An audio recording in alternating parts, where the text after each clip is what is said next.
connais à peu près rien en ésotérisme. Puis à chaque fois que Bernard va nous sortir un mot le moindrement plus long que les autres, là, je vais lui dire, qu'est-ce que tu veux dire par là? C'est quoi ça?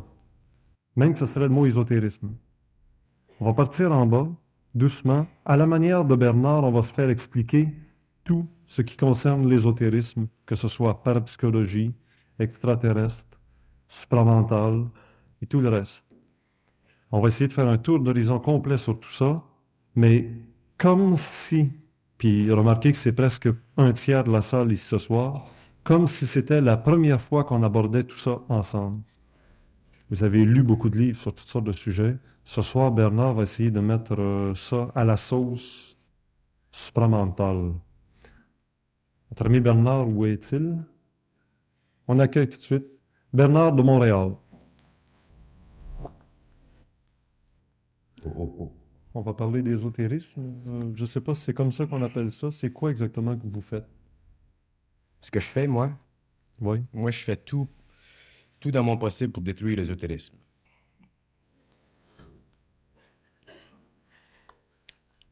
D'une façon gentille, naturellement. Euh, L'ésotérisme, ça fait partie de la philosophie de l'homme, ça fait partie de la recherche de l'homme vers l'inconnu, de la matière ou de l'esprit. C'est une belle science. Noble. Mais c'est pas la fin du monde. C'est le commencement du monde. Il n'y a pas l'ancien monde, il y a un monde nouveau. Dans l'évolution de l'homme, dans l'évolution mentale de l'homme, il s'est développé des pensées, parce que l'homme a la faculté de penser. Et ces pensées-là l'ont amené petit à petit à considérer différents aspects de la réalité, suivant sa sensibilité et sa perception, ou suivant les dons particuliers qu'il possède de par ses incarnations antérieures. Et dans ce processus de recherche vers l'absolu, dans ce processus de recherche vers la compréhension totale, l'homme automatiquement doit faire des erreurs parce qu'il pense. Tant qu'on pense, on doit faire des erreurs, c'est normal. Sans ça, on pensera une fois, ce serait fini. Alors, ce qui s'est produit au cours des siècles, c'est qu'il y a eu une accumulation petit à petit des meilleures pensées.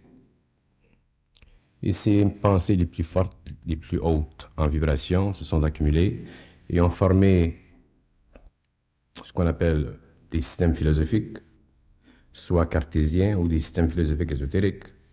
Autrement dit, ces pensées accumulées ont formé la base de la connaissance de l'homme. Certains hommes, suivant leur propensité naturelle, suivant leur tempérament, sont attirés vers certaines formes de pensée, et d'autres hommes, suivant leur tempérament encore, sont attirés vers d'autres formes de pensée. Le danger dans l'ésotérisme, le danger dans la philosophie, le danger dans la pensée, c'est que tant qu'on pense, on pense. Et tant qu'on pense, on ne peut pas être en dehors de la forme de la pensée, parce qu'on se sert de cette forme-là pour véhiculer l'énergie de la lumière et essayer de pénétrer par le biais de l'ego les dimensions incommensurables de l'esprit. Alors, penser, c'est un outil. Tant que l'homme doit se servir d'un outil, s'il réalise que c'est un outil, à ce moment-là, c'est bien. Mais si l'homme cesse de réaliser que la pensée est un outil et qu'il prend le fruit de la pensée comme une fin en elle-même, à ce moment-là, il retarde la progression totale de sa conscience vers le supramental. Quelle que soit la profondeur ésotérique ou occulte ou kabbalistique d'un homme, cette profondeur est toujours en relation avec l'élévation de ses pensées. Si un homme, à un certain moment de sa vie, doit en arriver à fusionner avec des forces qui sont dans ce que vous appelez la lumière, à ce moment-là, il n'y a plus besoin de penser. Un radio, ça pense pas, ça parle. Alors, l'ésotérisme, c'est très bien, tout est très bien, tout est très beau. Mais les gens doivent réaliser, à un certain moment dans leur évolution ésotérique et kabbalistique, qu'il y a une limite à la pensée. Et la limite à la pensée, elle est imposée par la forme de cette pensée.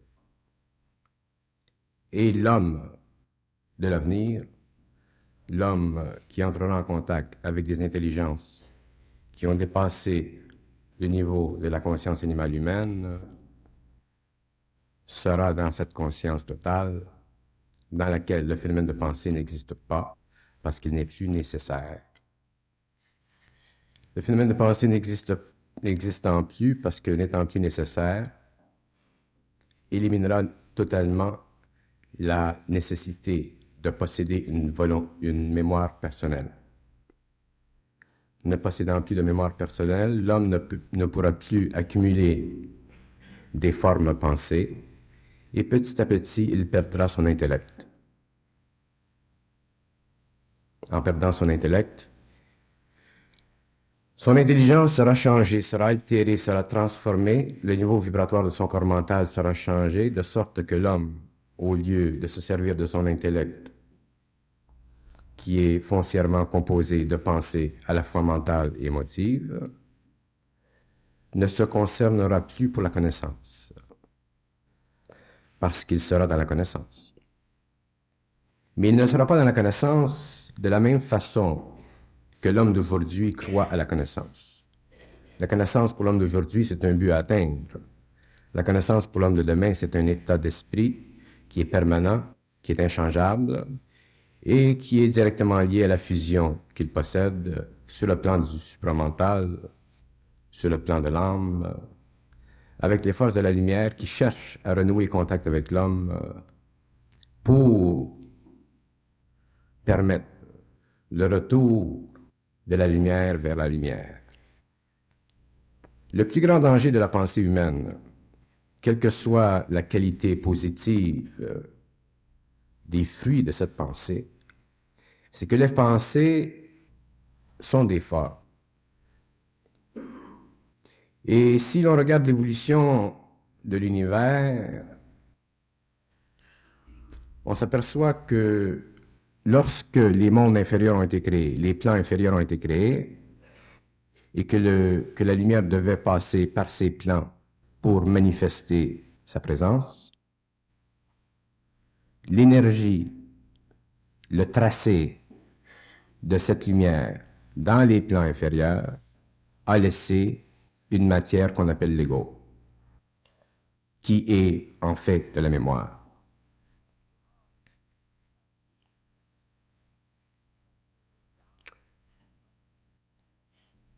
La mémoire de l'ego, ou la mémoire qui est ego, qui a servi à l'évolution de l'âme, est une mémoire composée de formes. Et ces formes-là ont été créées en relation avec la densité des mondes inférieurs. Et plus les mondes étaient denses, plus la lumière avait de difficulté à pénétrer, plus les formes étaient puissantes. De sorte que l'homme, maintenant, aujourd'hui, après des millénaires, des grandes périodes d'évolution, après avoir développé les corps principaux pour atteindre la conscientisation personnelle de son ego et la réalisation aussi active de l'énergie de l'âme lorsqu'il est élevé à un certain niveau d'évolution, est obligé, qu'ils le veulent ou qu'ils ne le veulent pas, sur le plan de l'évolution, il est obligé à un moment donné de réaliser que tout ce qui a été bon, tout ce qui a permis l'évolution, tout ce qui a permis le développement de l'homme, à partir du corps physique jusqu'au corps mental, fait partie de la progression des chaînes d'évolution dans le cosmos. Mais ce que l'homme doit comprendre, c'est que l'âme, les énergies de la lumière ont descendu dans la matière et elles doivent retourner à la lumière. Tant que les énergies sont encapsulées dans des formes, elles ne peuvent pas retourner à la lumière. Et c'est ici, c'est à ce point-là de la progression de l'évolution de l'homme que se situe la pénétration du supramental, ou le développement du supramental, ou la fusion de l'homme avec les forces de la lumière, qui force l'ego à restituer ce qu'il a accumulé pendant des millénaires et à recommencer le dialogue qui a été perdu, qui a été éteint avec les forces de la lumière, ce qui est permis par la fusion. C'est évident à n'importe quelle intelligence que si l'homme, l'ego, est fusionné avec les intelligences de la lumière, l'ego n'a plus besoin de penser. C'est simple, c'est un problème très simple. Mais l'ego, lui, n'étant pas dans cet état, étant avisé dans certains milieux que l'évolution doit progresser ainsi, se sent, dans ses débuts de l'expérience, mal à l'aise. Et c'est normal. L'ego est mal à l'aise parce que tout ce qui constitue sa réalité, tout ce qui constitue son orgueil, tout ce qui constitue sa vanité, tout ce qui constitue ses succès, tout ce qui constitue son avancement dans telle science ou dans telle science, fait partie de la sécurité dont il a de besoin sur le plan psychologique pour se sentir en équilibre avec la société, pour se sentir en équilibre avec lui-même. On ne peut pas blâmer l'ego pour trembler devant la fusion. Mais l'ego, qu'il tremble devant la fusion ou non, qu'il tremble devant le contact avec les forces de l'esprit, les forces de la lumière, ce tremblement-là fait partie de sa résistance.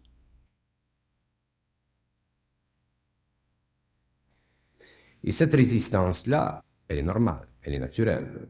Petit à petit, l'ego, parce que tout est connu, l'ego, qui doit retourner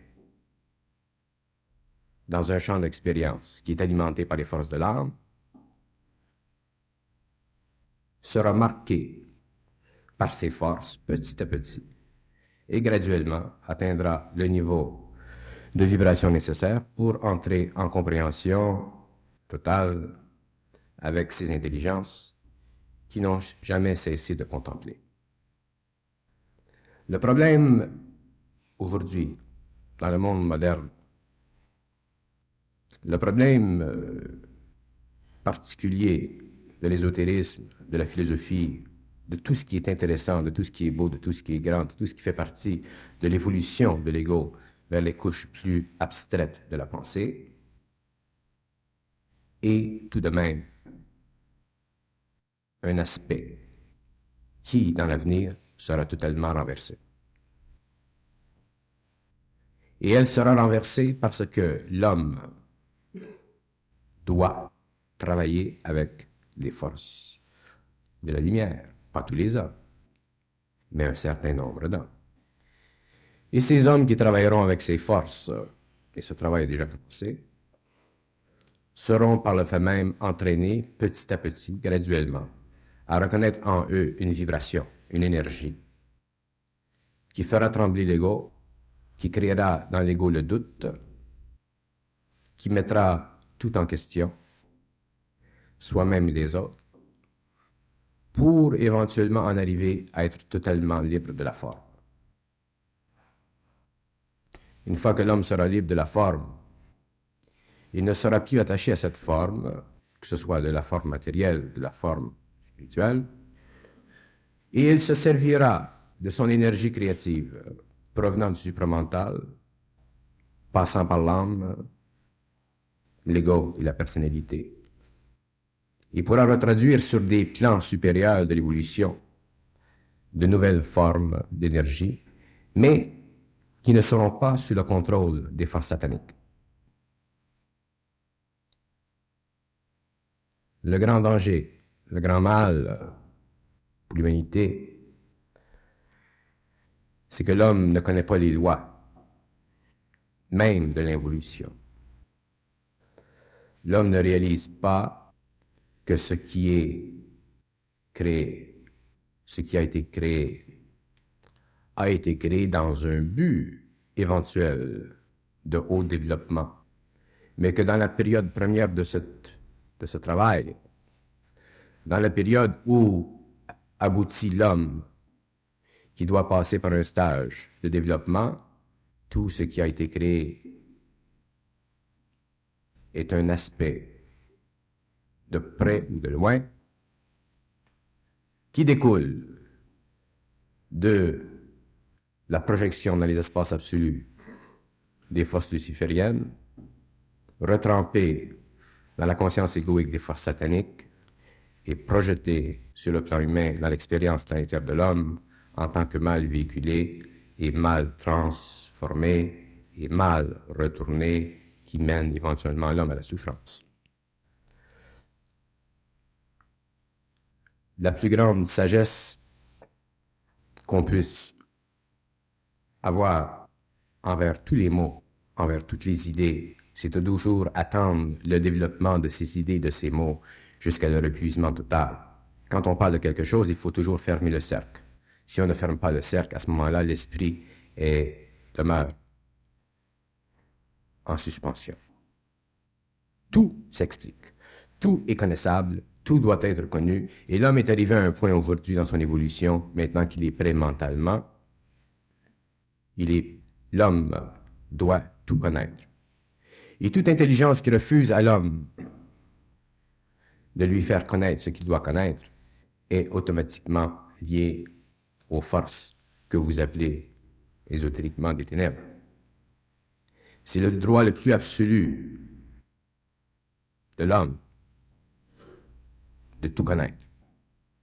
Et les invitations, les attitudes psychologiques ou religieuses, institutionnelles, toutes les attitudes qui empêchent l'homme, ou les formes qui empêchent l'homme de connaître les plus grands secrets de l'univers, sont des attitudes, sont des formes qui font partie du grand mal cosmique.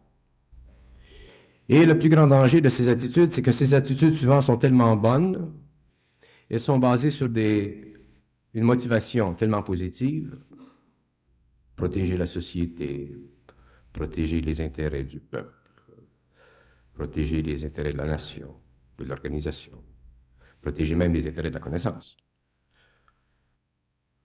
Toutes ces formes doivent être détruites. Il n'y a pas une société, pas une organisation, pas un peuple, pas un gouvernement qui a le droit, d'ailleurs le pouvoir, d'empêcher l'homme de tout savoir. Et ça, c'est sur le plan humain. C'est le moins dangereux. Mais sur les plans cosmiques, sur les plans invisibles, c'est là que le travail se fait.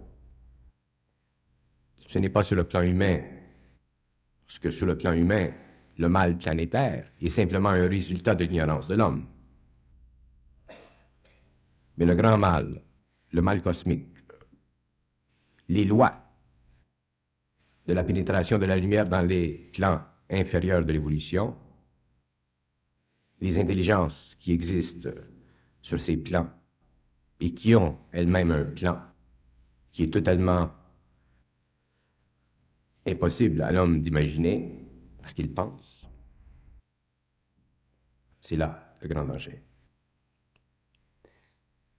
Et lorsque quelqu'un retentit comme un poil sur la soupe et commence à tout chambarder, commence à tout mettre en question, que ce soit le sacré ou le profane, qui a été la base d'une civilisation ou la base d'une philosophie pendant des siècles, à ce moment-là, l'ego, le doute,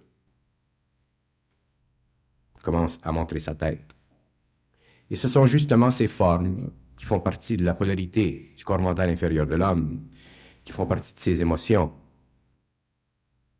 dont se servent les forces invisibles pour retarder l'évolution de l'homme et empêcher l'homme un jour d'être totalement libre, autonome, créateur et indépendant de tout. Indépendant de tous les maîtres, indépendant de toutes les écoles de pensée, indépendant de toutes les façons de penser, et de se retrouver dans l'esprit de l'universel, en liaison totale avec d'autres hommes qui ont avec lui la même vibration. Je peux continuer, là. Mais est-ce qu'il n'y a pas une nuance à faire entre les intelligences et l'homme? Lorsque vous utilisez le mot homme, vous parlez beaucoup d'ailleurs au futur. L'homme futur fera, l'homme devra, l'homme il y aura à telle époque. C'est toujours dans le futur, l'homme du futur.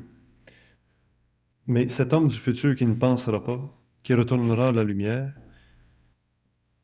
ne sera plus, ou est-ce que je me trompe, l'homme, l'être humain d'aujourd'hui, sera-t-il plutôt une intelligence plutôt qu'un homme ou un être humain? Y aura-t-il dans le plan de ce qu'on pourrait appeler une autre forme d'intelligence en relation avec l'esprit? Un. Deuxième point, vous avez dit que on ne doit plus cacher. Donnez-moi un à la fois. Allons-y avec J'ai ce pas premier de- point-là. Bon. Quand je parle de l'avenir, je parle de l'homme du futur, je parle de l'homme de demain. Ça fait partie de la philosophie de l'avenir. Mais ce que je veux dire, c'est que maintenant, sur la planète Terre, il y a des hommes qui sont en contact avec des énergies de transformation qui proviennent des plans invisibles. Et ces hommes ne comprennent pas ce qui se passe en eux. Ils ne réalisent pas le phénomène. Ils le subissent. Et parce qu'ils subissent le phénomène et qu'ils ne le réalisent pas, ils ne peuvent pas le comprendre, et ne le comprenant pas, ils vivent des moments pendant une certaine période de temps qui sont souvent très traumatiques. Une des raisons pourquoi je viens dans le public pour expliquer des choses qui sont un peu difficiles à comprendre, c'est que moi-même, j'ai fait l'expérience de ce passage d'énergie. Et comme l'expérience est la plus haute forme de connaissance, il devient important à un homme qui a eu l'expérience de communiquer les aspects psychologiques de cette expérience. Non pas l'expérience elle-même, parce que l'expérience est personnelle, mais les aspects psychologiques de cette expérience. Pour faire comprendre aux individus qui se dirigent dans le temps et qui un jour, soit de n'importe quel pays, seront amenés à passer sur d'autres plans de la réalité,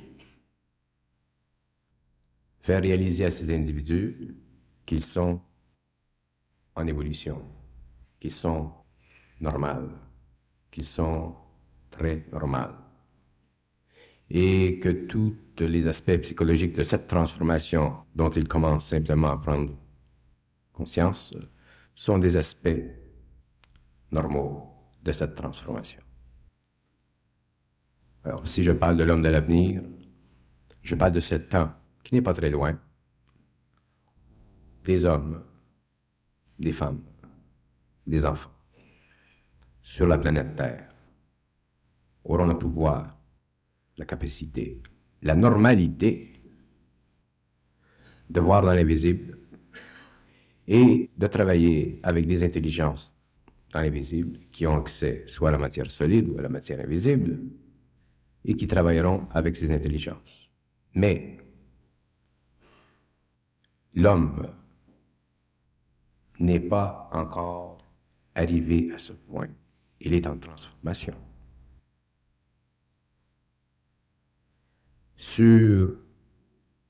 Pendant cette période de transformation, il y a énormément d'obstacles parce que les formes deviennent de plus actives, de plus en plus actives.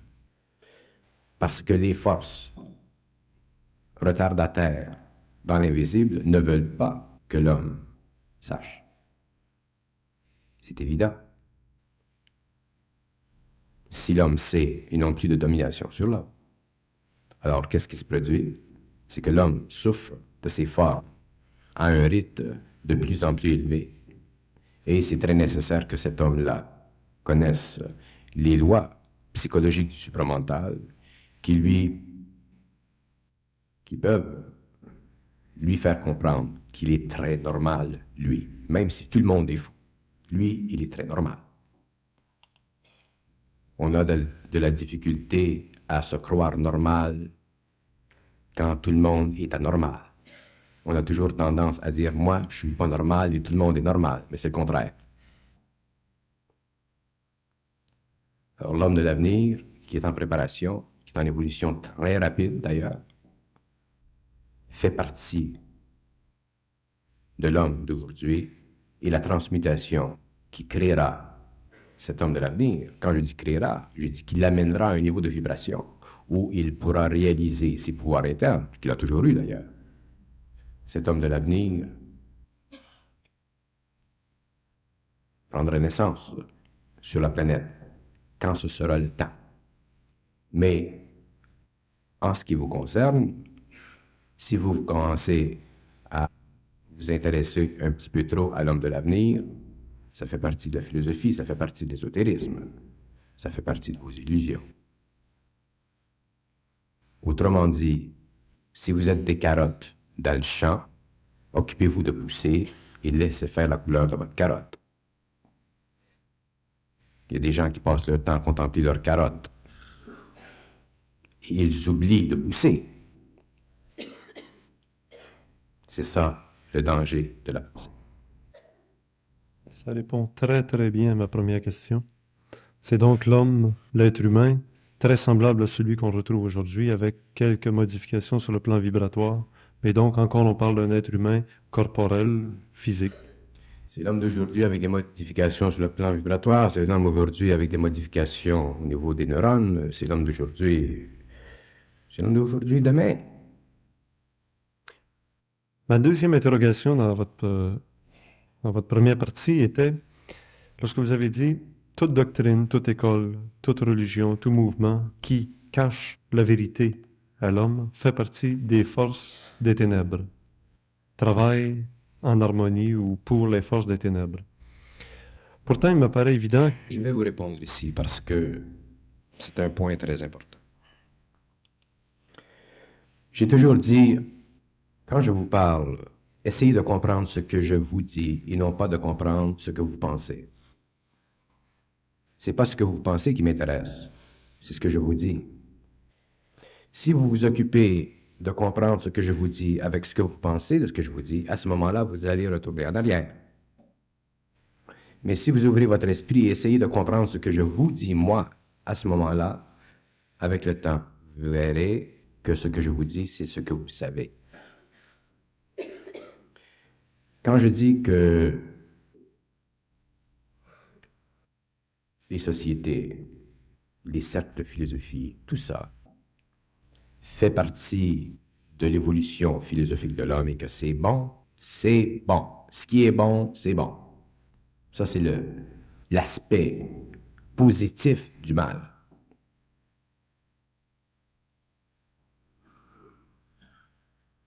L'aspect négatif du mal, parce qu'il y a le mal vrai et le faux mal.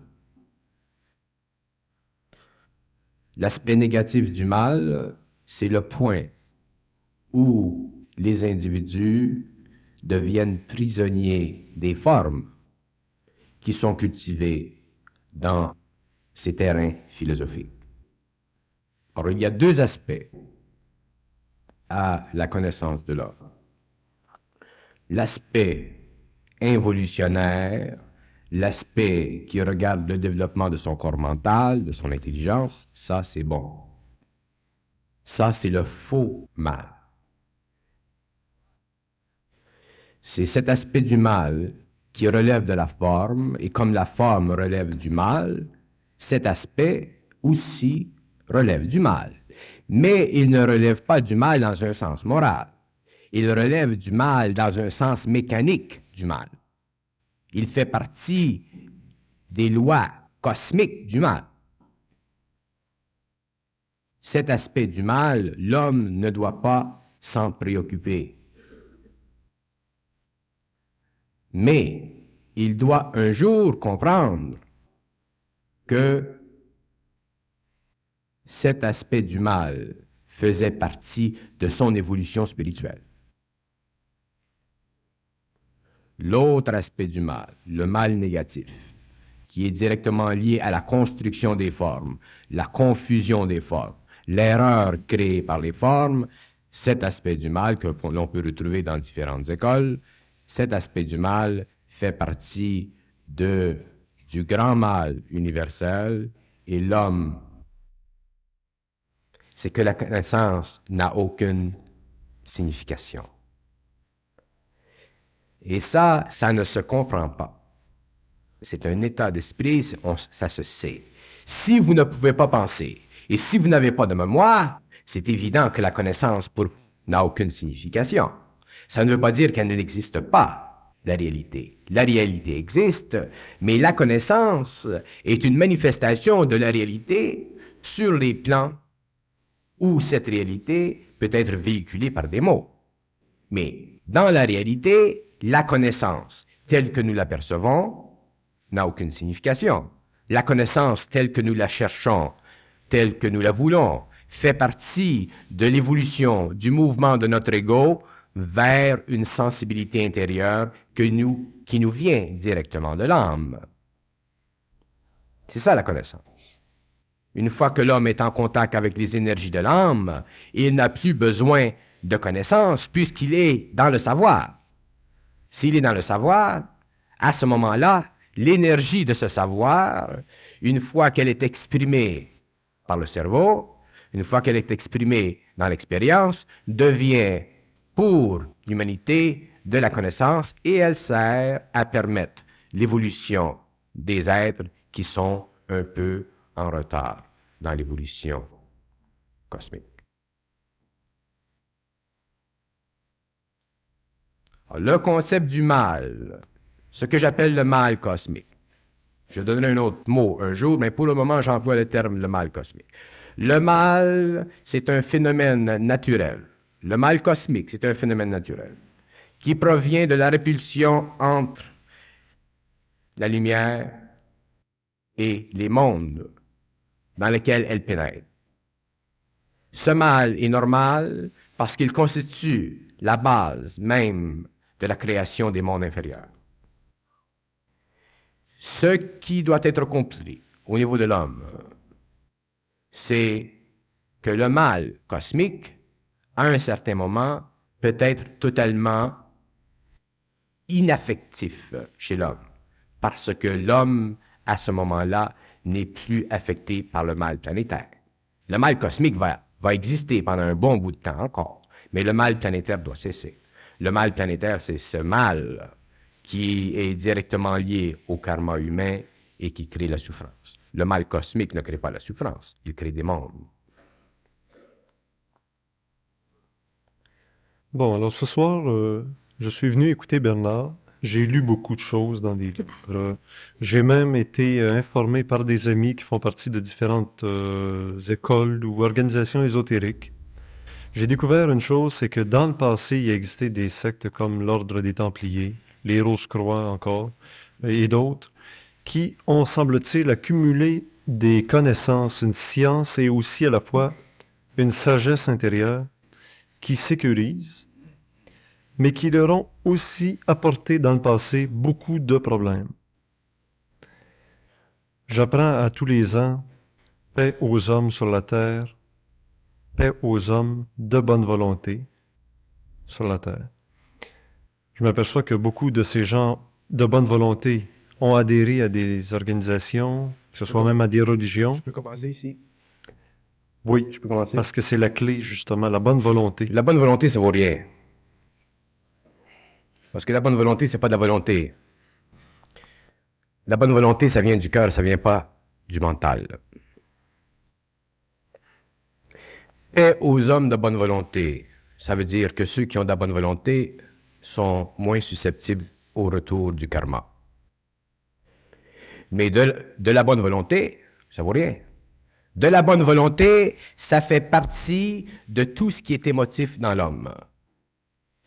La volonté, ça, c'est une autre chose. La volonté, c'est une puissance. C'est une énergie qui vient de l'âme, qui traverse l'ego, passe par la personnalité et éclaire l'expérience humaine dans un but d'évolution qui ne se discute pas et qui n'est pas sujet à la contrainte des forces du mal. Ça, c'est la volonté. Mais la bonne volonté, vous pouvez en avoir tant que vous voulez, vous serez toujours emprisonné dans les formes, et la bonne volonté, si elle n'est pas contemplée dans l'esprit, en relation avec les forces de l'âme, fait partie aussi du mal cosmique. Alors, la bonne volonté, c'est la base qui a permis aux forces des ténèbres de créer, sur le plan matériel, des conditions d'évolution aptes, avec les siècles, à emprisonner dans des formes l'esprit humain. Alors, la bonne volonté, sur le plan cosmique, ça ne vaut rien. La volonté, c'est un atout pour l'homme, parce que la volonté vient de l'âme.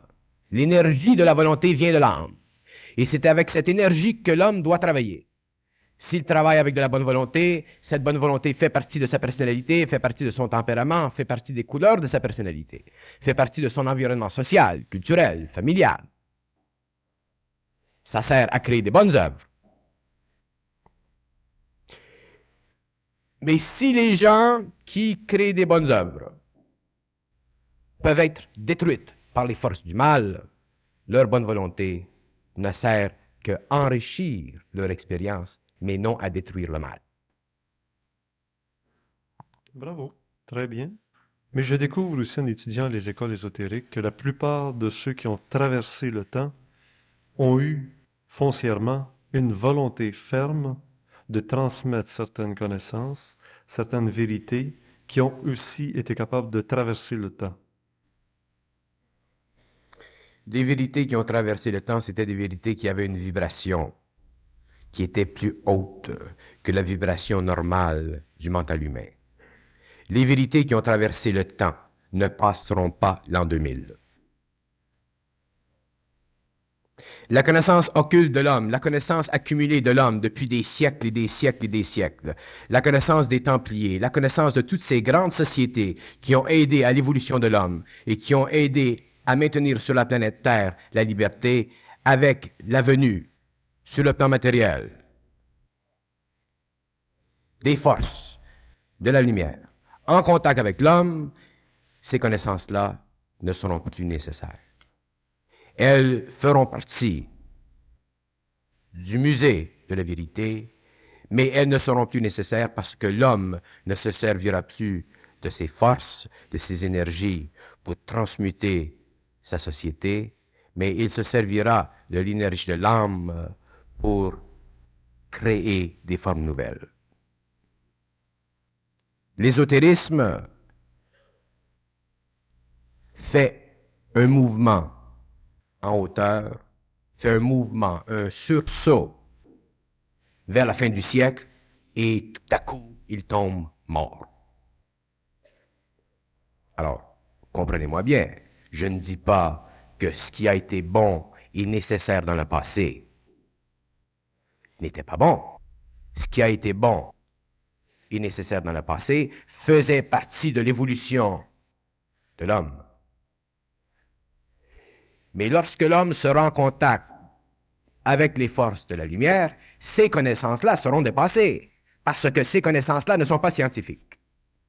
Alors, le problème avec l'occultisme et l'ésotérisme et toutes ces choses, c'est que, en relation avec l'avenir, il ne peut plus servir parce qu'il n'est pas scientifique.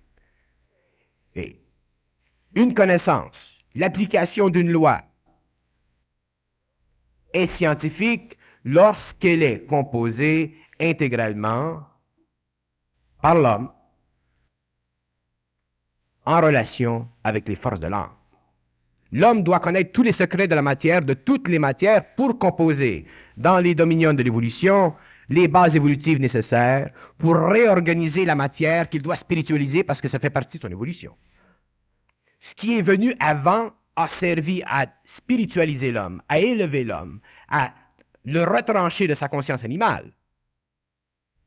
C'était le but de ces connaissances.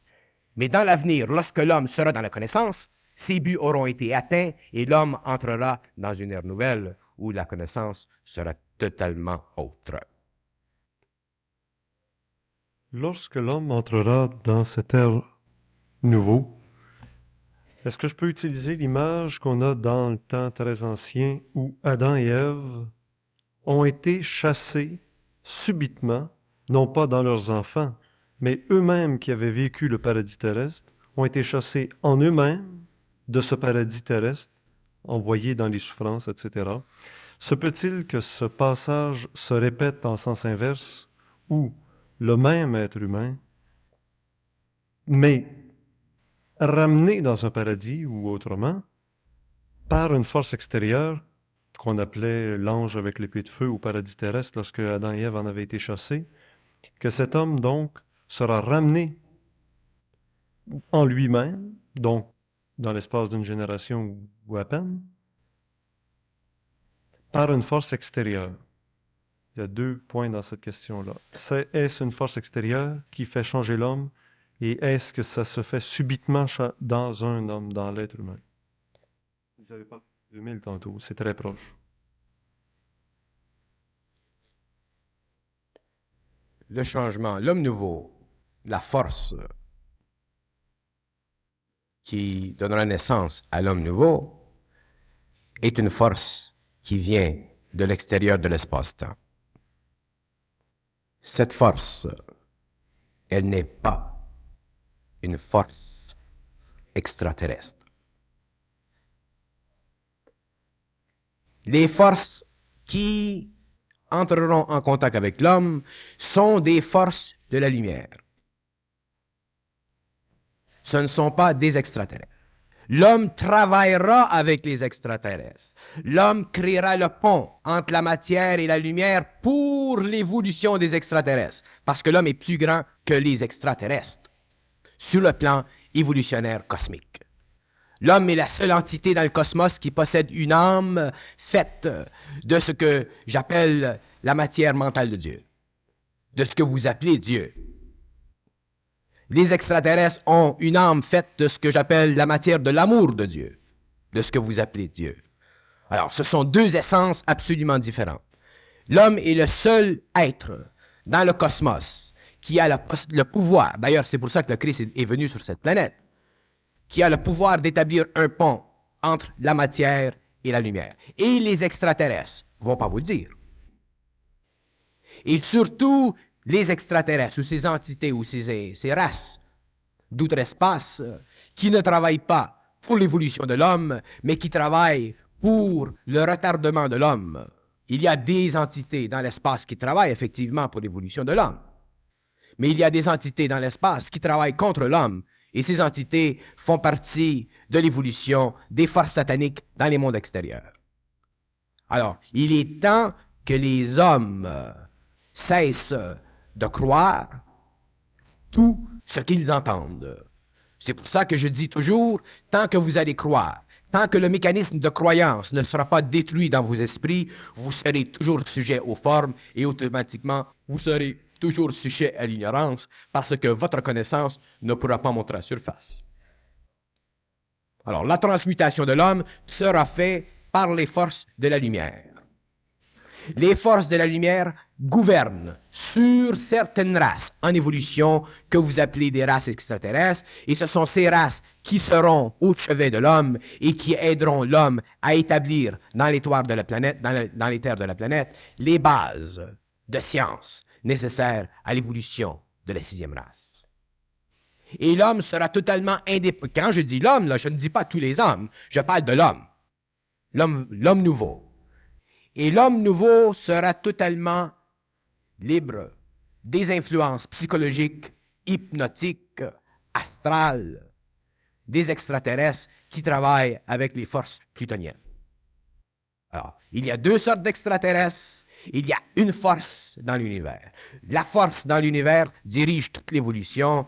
Les hommes qui doivent retourner à la lumière retourneront à la lumière parce que cette force fusionnera avec eux et leur permettra, à cause de la fusion, de travailler avec des races en évolution qui sont très avancées sur le plan scientifique et sur le plan d'évolution avec l'homme, mais non pas pour le dominer. non pas pour lui tracer la carte de son évolution, mais pour lui aider à remplir la tâche énorme qu'il a envers le cosmos extérieur, celui d'établir le pont entre la planète Terre et l'île du paradis.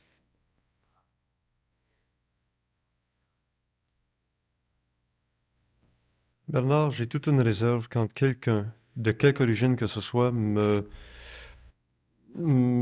place le centre d'une réalité sur son nombril.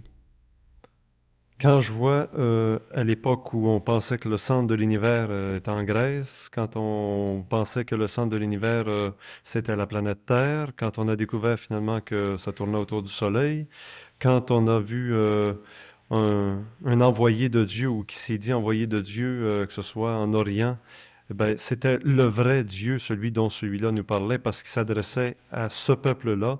On a formé des religions dans différentes races, parce qu'on avait notre représentant de notre race qui avait été, lui, en contact avec le seul et unique vrai Dieu. Des gens qui se voient le nombril dans toutes les situations, j'ai toujours peur. Quand un type me dit, nous sommes les seuls d'une incarnation particulière en relation avec l'âme qui est en relation directe avec la création du mental de ce qu'on appelle Dieu, on est les seuls dans tout l'univers, je recule de 3 pas. Au risque de tomber en bas de l'estrade, je vais m'autant reculer de 3 pas parce que le nombril, je m'en méfie maintenant. Et il y a eu des êtres humains dans le passé qui ont, si on admet la réalité des extraterrestres, été amenés sur d'autres planètes, dans d'autres mondes, sur d'autres univers. Ils auraient aussi des enfants qui existeraient ailleurs, qui seraient, eux, pense-t-on, les seules et uniques créatures dans tout l'univers représentant l'incarnation de l'âme mentale de ce qu'on appelle Dieu. J'ai peur au nombril qu'on retrouverait un peu partout, hein, finalement. Bon. Puisque vous avez peur au centrisme, au nombril, c'est bon. Parce que si quelqu'un vous dit une chose et que vous le croyez, vous êtes dans la merde. Si quelqu'un vous dit une chose et que vous le croyez, vous êtes dans la merde et toi aussi. Si tu crois ce que je dis, tu es dans la merde. Parce que automatiquement, tu prends la forme de ce que je dis et tu essaies de situer cette forme en relation avec une évolution quelconque. Le principe, ce n'est pas de croire ce que je dis, c'est d'écouter ce que je dis et d'essayer éventuellement de saisir en soi-même ce que vous savez. Il faut partir du principe que la connaissance, elle est universelle, que tous les gens ont la connaissance, que tous les gens n'aient pas la même sensibilité à l'énergie, ça va, mais que tous les gens aient accès à l'information universelle, c'est inévitable et nécessaire. Si je parle de l'homme qui doit établir un pont entre la planète et les plans de la lumière, je parle de la nécessité évolutionnaire de l'homme qui est directement liée avec la nécessité évolutionnaire du cosmos. Si je parle de la transmutation de l'homme et de la nature de l'âme de l'homme et des contrats qui existent entre l'homme et des civilisations d'outre-espace à l'échelle de la galaxie, ces choses-là font partie de l'évolution du monde. Le but de ce que je fais sur la plateforme n'est pas de donner à l'homme un espoir spirituel,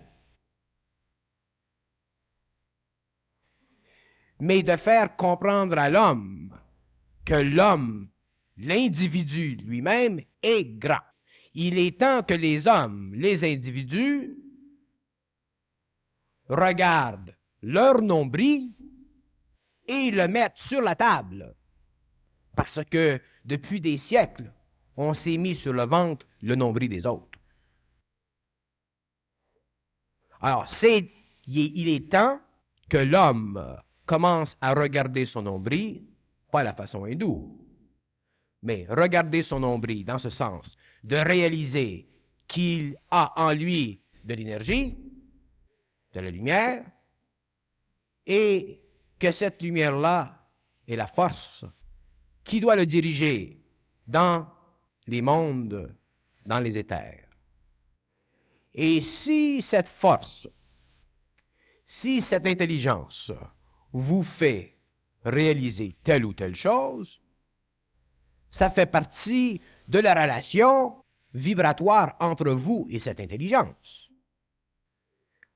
Mais si vous réalisez telle ou telle chose et que vous le dites aux gens et que les gens croient ce que vous dites, à ce moment-là, vous formez un état d'esprit psychologique, spirituel, philosophique, ésotérique qui retarde l'évolution de ces gens-là parce que vous devenez automatiquement une béquille.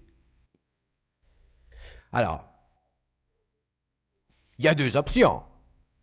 Si vous me demandez une question et que je vous parle de l'évolution de l'homme dans 2000 ans, j'ai la capacité de le faire.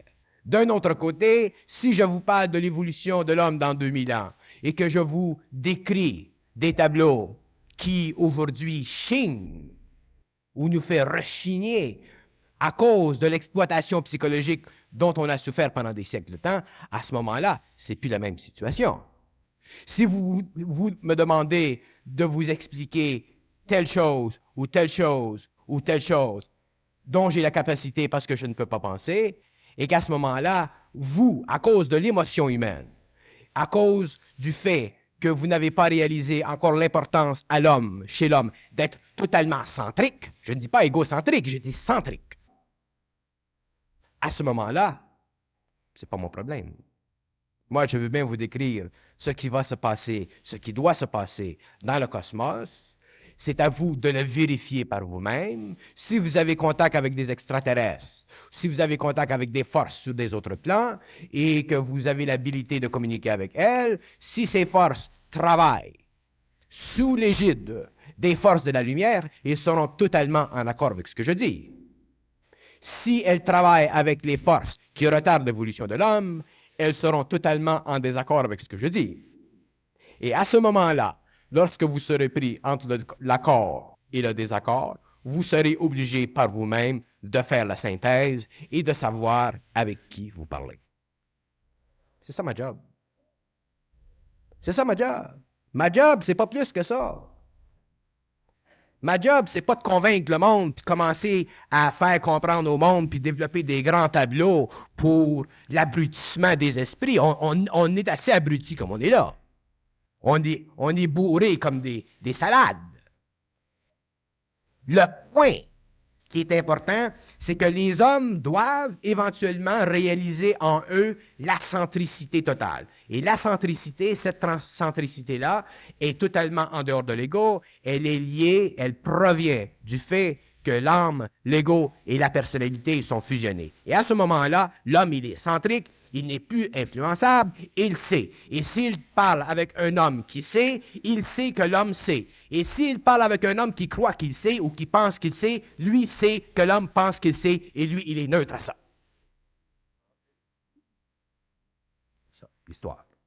Alors moi, j'imagine des gens qui sont ici pour la première fois, qui entendent parler ou crier Bernard, doivent se dire, ils viennent nous dire qu'il ne faut pas croire n'importe qui, il ne faut pas croire ce qu'on nous dit. Vous n'avez pas le droit de croire.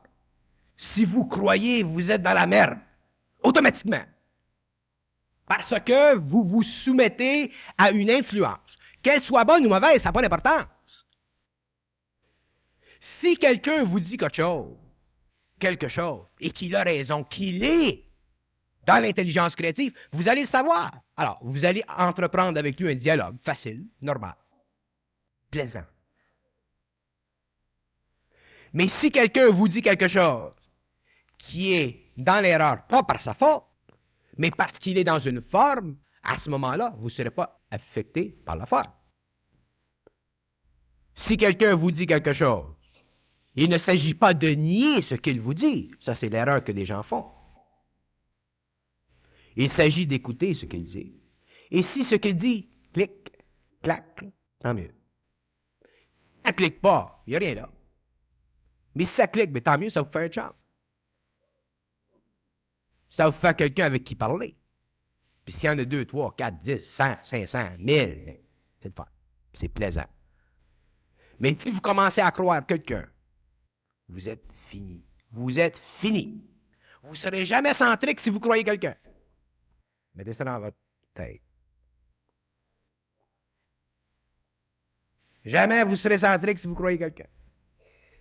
Mais niez pas ce qu'une personne vous dit. Attendez de le savoir. L'impression que j'ai de cette rencontre avec Bernard, si je me place toujours à quelqu'un qui vient pour la première fois vous écouter, Bernard est un fin patineur qui déjoue parfaitement tout montage mental et intelligent, puisqu'il dit d'abord il ne faut pas penser. Ensuite, lorsqu'il nous dit il ne faut pas croire quelqu'un, mais qu'il nous dit deux instants plus tard, moi je vous dis que si vous communiquez avec les forces de la lumière, vous verrez que ce que je vous dis, donc croyez-moi, c'est vrai. Et si vous communiquez avec des forces des ténèbres et que vous avez l'impression que c'est faux, c'est parce que vous communiquez avec des forces des ténèbres, parce que moi je communique avec les forces de la lumière. Croyez-moi. Mais croyez-moi pas. Puis pensez pas que c'est... Alors, je me dis, moi je sais pas patiner comme Bernard. Je viens de l'écouter pour la première fois, là, puis je suis tombé sur la glace. Je Bon, dirais pas sur quoi. je vais vous l'expliquer d'une façon simpliste.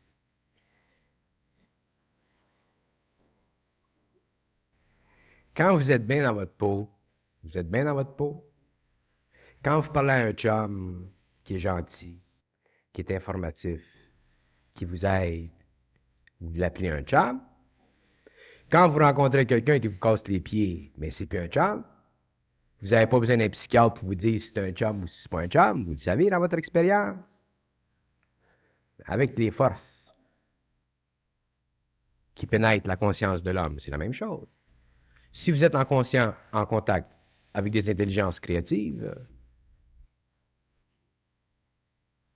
parce que ces intelligences vont vous dire, par la façon dont vous allez agir à travers l'énergie de ces intelligences, vous saurez si ces intelligences-là sont bonnes ou mauvaises. On juge toujours l'arbre par ses fruits. Alors, il s'agit de pouvoir juger votre propre arbre par vos propres fruits. Si vous êtes bien dans votre peau avec des intelligences, vous allez le sentir. Si vous êtes mal dans votre peau, c'est parce qu'il y a quelque chose qui ne marche pas. À ce moment-là, il faut les mettre à la porte. Et la polarité de l'expérience qui résulte de la transmutation du corps mental de l'homme va créer pendant un certain temps cette ambiguïté. C'est pour ça d'ailleurs que le doute existe.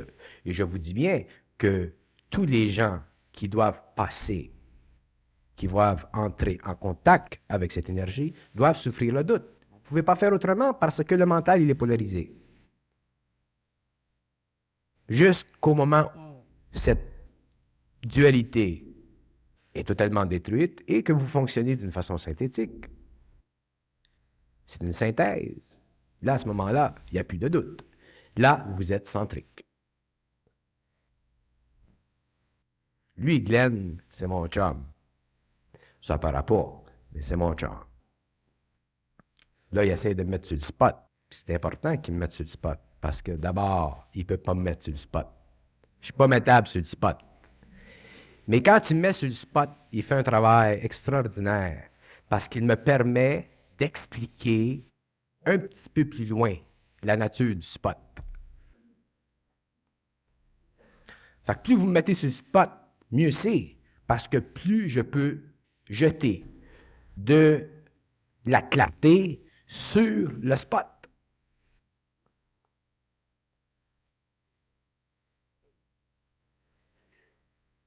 Vous autres, vous êtes chanceux, vous êtes assis dans une chaise, là, puis moi je gueule ici, ça, OK. Mais moi je l'ai vécu, ça. Je l'ai vécu, cette expérience-là. Puis je le sais, qu'est-ce que c'est cette expérience-là. Puis je vous en donne le bénéfice de mon expérience de cette expérience-là. Le doute, je l'ai vécu. Le doute au bout, je l'ai vécu. Parce que ça va loin quand tu commences à... Quand tu commences à se mêler de tes affaires, ça va loin de l'affaire. Fait que le doute, je l'ai vécu. Alors, je vous parle simplement pour vous faire comprendre que si vous autres, un de vous autres, comment ça sera un de vous autres, en arrive à faire l'expérience de ce contact avec cette énergie, je vous donne le bénéfice de mon expérience. Prenez-les, prenez-les pas. Moi, ça ne change rien à mon expérience. Mais je vous donne le bénéfice de mon expérience. Et quand vous serez dans la même expérience